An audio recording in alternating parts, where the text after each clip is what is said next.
Bonsoir à tous et bienvenue sur votre chaîne d'actualité africaine. Après une première partie riche en analyses et en révélations, nous poursuivons aujourd'hui notre exploration de l'entretien accordé par le président Ibrahim Traoré sur le thème « Les vérités cachées sur la politique et la société au Burkina Faso ». Dans cette deuxième partie, nous aborderons des questions essentielles liées à la gouvernance, aux réalités sociales, à la souveraineté nationale et aux défis qui façonnent l'avenir du Burkina Faso. Des sujets qui suscitent de nombreux débats et qui concernent l'ensemble des citoyens africains. Votre avis compte également. Nous vous invitons à partager vos réflexions, vos analyses et vos interrogations dans l'espace commentaire.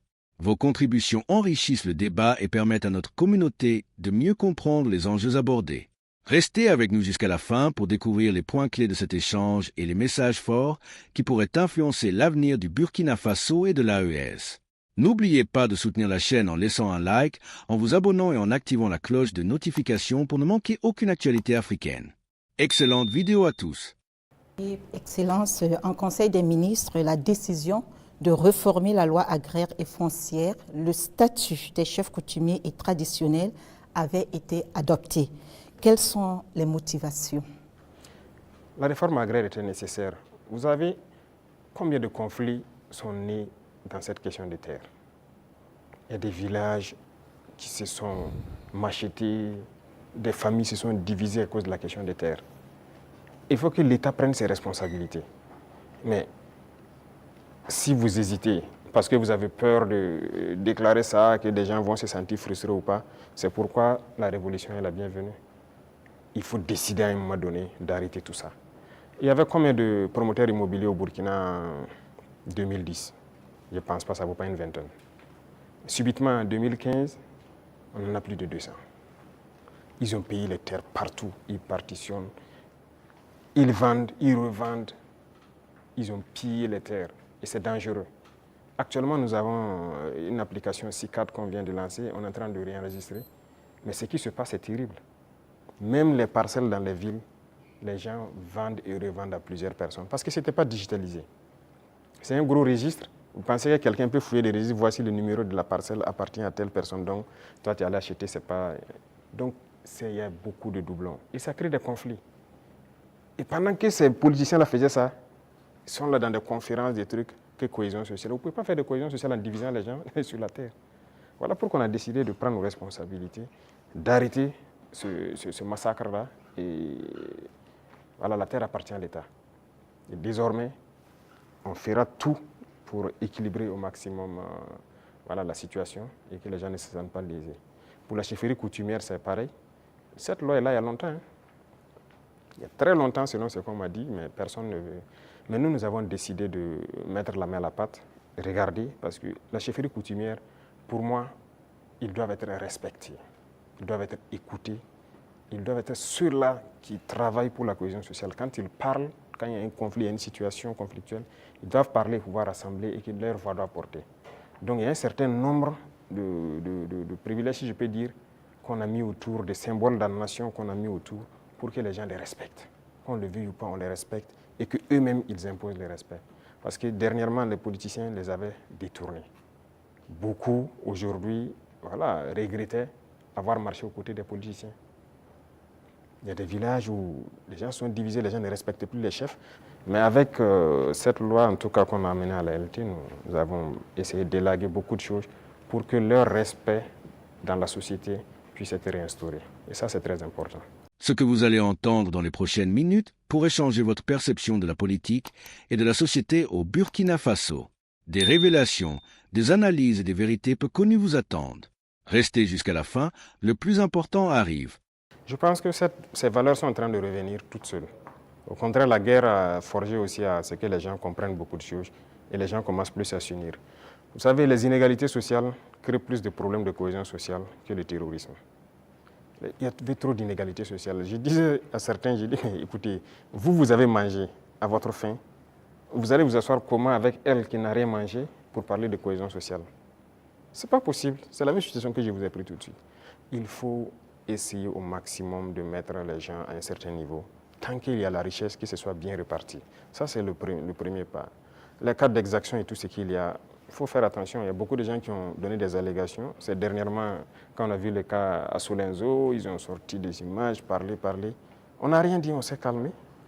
Quand ils ont fini de chanter, on a montré les civils qu'ils disaient que les forces ont tués ont été transportés jusqu'à Ouagadougou ici, mis en sécurité. Ah, si on les a tués, pourquoi ils sont à Ouagadougou? Comment ils se retrouvent à Ouagadougou? Souvent, c'est fait à dessein. Ils inventent tout ce qu'ils veulent inventer avec leurs ONG, leurs médias et tout. Mais on laisse, quand ils finissent, on montre la vérité. Voilà. Les terroristes ont pris des civils comme boucliers humains, certes, mais les forces ont pu faire la distinction. Et après le combat, ils ont rassemblé les civils à Solenzo. On a dépêché les moyens nécessaires pour les transporter, venir. Et ils ont été présentés devant tout le monde. Ce sont des centaines de civils. Ils ont témoigné.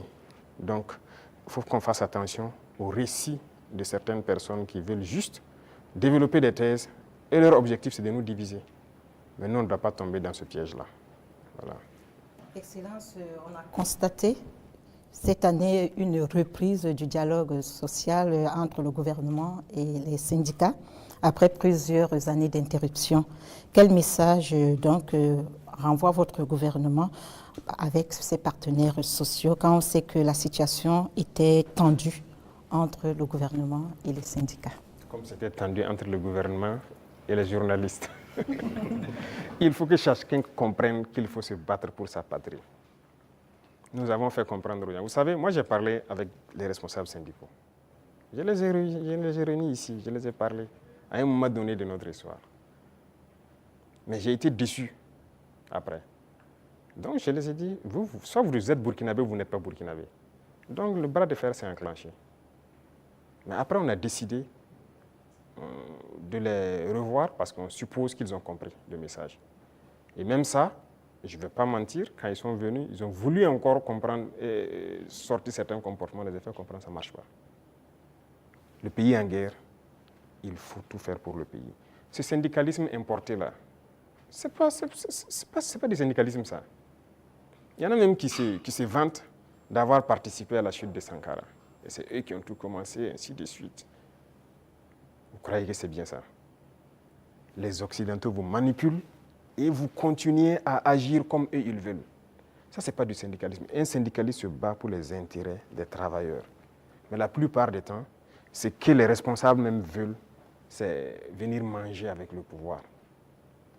Et les gens se taisent. Non. Écoutez, nous, on a beaucoup de dossiers sur beaucoup de personnes, pas seulement les syndicalistes. Hein. Dans la société, on a beaucoup de dossiers.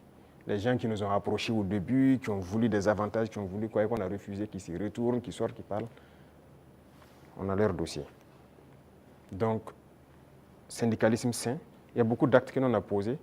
On n'a pas attendu que les gens sortent dans la rue pour marcher, pour le poser. Quand j'ai parlé des travailleurs des garderies, là, ce n'est pas quelqu'un qui est venu nous dire qu'il y a des travailleurs qui avaient été cherchés, il faut les remettre dans leurs droits. On a vu un dossier et qu'on a trouvé qu'il faut les remettre dans leurs droits.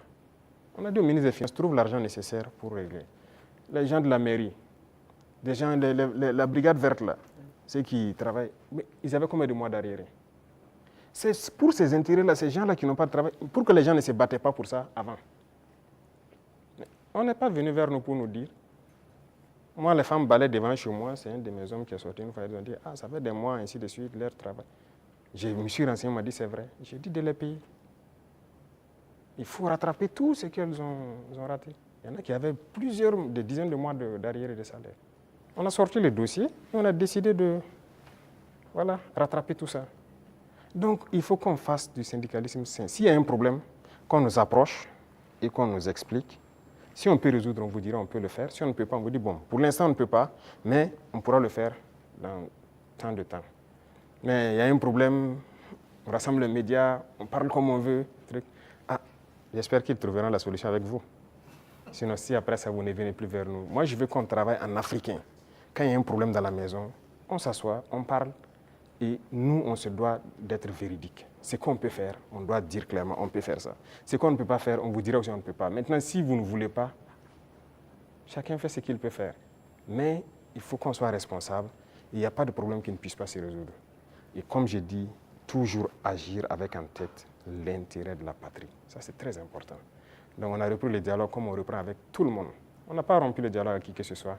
Tout le monde est la bienvenue.